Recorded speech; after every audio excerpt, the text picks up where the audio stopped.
rugged world of off-roading. This is the Motorade podcast, where off-roading myths go to die and real performance takes the wheel.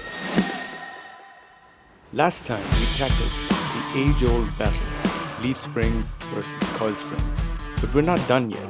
In this episode, we take it one level deeper, breaking down how leaf springs actually affect your 4x4 handling on the road, not just in the wild. Because let's face it, most off-road rigs spend a lot of time tarmac between trails. We'll talk about the on-road stiffness, body roll, and how rear-end bounce can mess with control, even when your rig is empty. And more importantly, we'll share real-world maintenance tips to keep your spring setup working hard without wearing out. Coil or leaf, it's not just a choice, it's a commitment. Let's make sure you understand what you're signing up for. Stick around because this is the episode that separates the weekend warriors from the build it right crowd.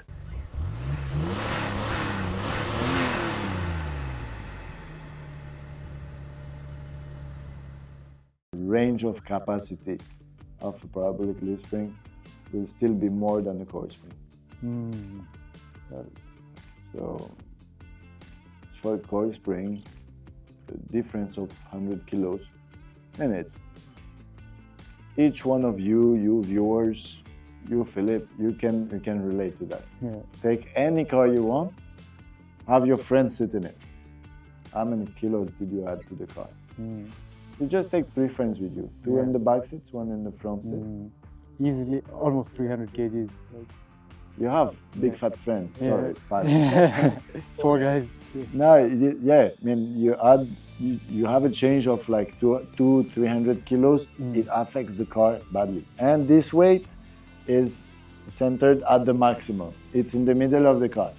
Imagine when you add this weight in the bed, backside, wherever you want, but the space where the passengers are seated are actually made to be and the most comfortable and also the usually the lowest and so the most balanced, let's say, between the axles and capable of receiving a load without really affecting the control of the car.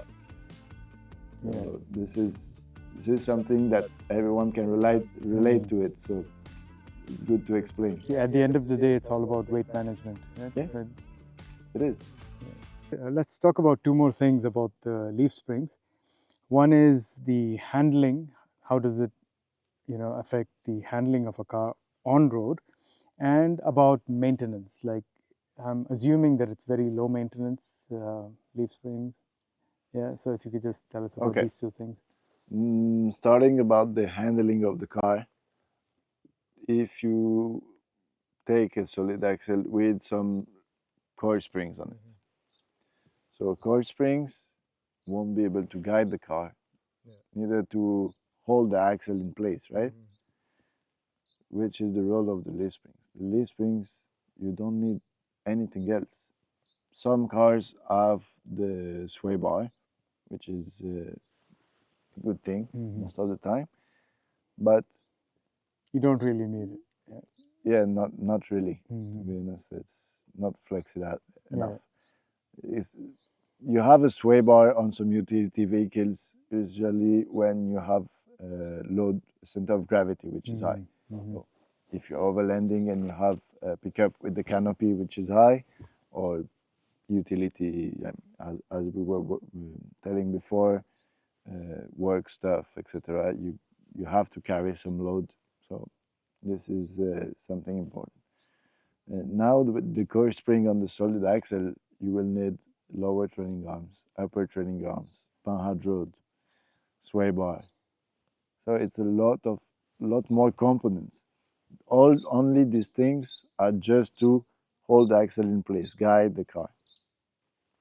So it will guide it much better than some leaf springs, because the leaf springs, as said before, you got the front bushes, the rear bushes that are on the shackles, and these are the only things that will hold the axle in place. So going straight, left, right, straight, whatever it is.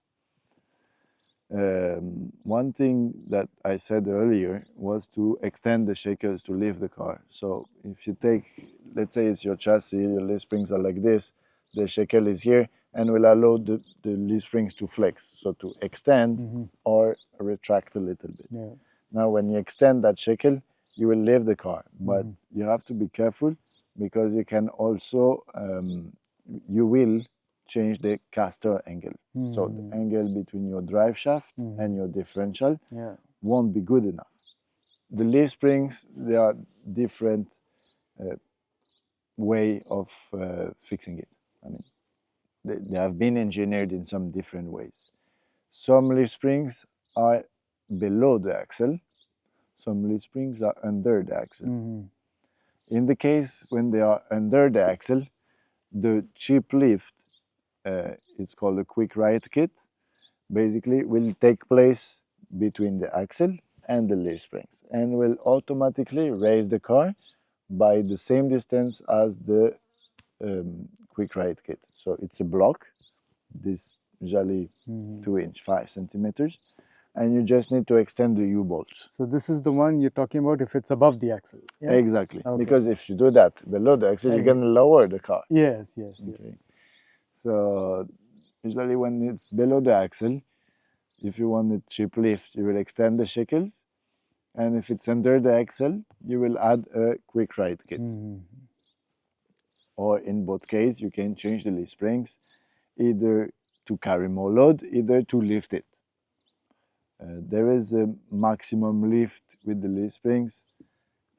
The classic leaf springs, I'd say 3 inches, pretty much 3 to 4 inches, pretty much what you can get.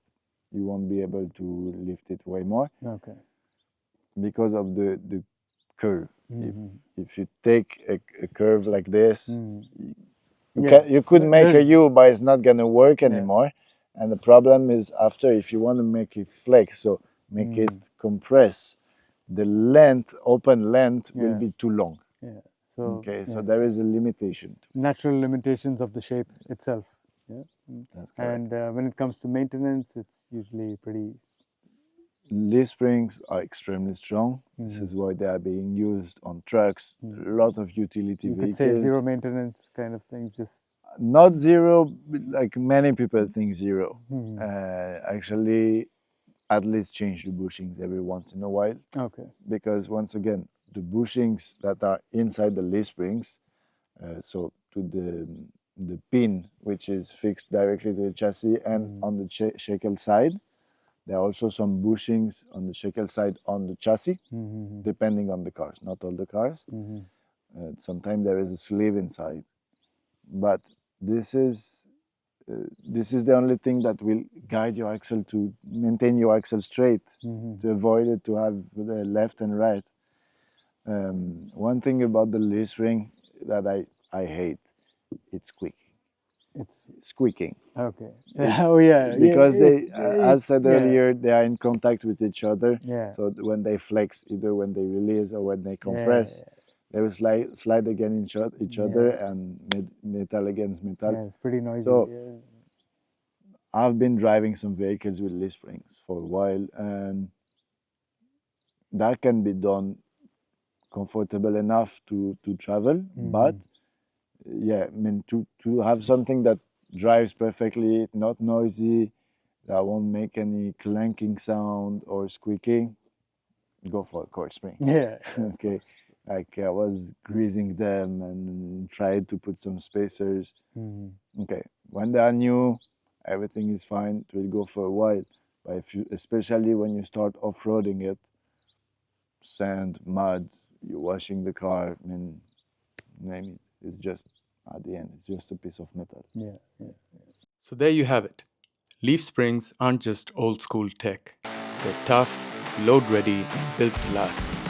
But if you're chasing a smoother daily drive, less rear end bounce, and sharper handling on road, coil springs might give you the comfort and control you're missing. This isn't about which one is better. It's about knowing your rig, your terrain, your load, and making decisions that balance durability, ride quality, and purpose. And don't forget, whatever you're running, maintenance matters. A squeaky shackle, a cracked bushing or worn out leaves can throw off your handling and cost you more than just comfort. We're not here to hype the trends. We are here to help you build your 4x4 the right way. One choice, one upgrade at a time. Thanks for tuning in to the Motorade podcast. Fuel your drive. I'll see you in the next one.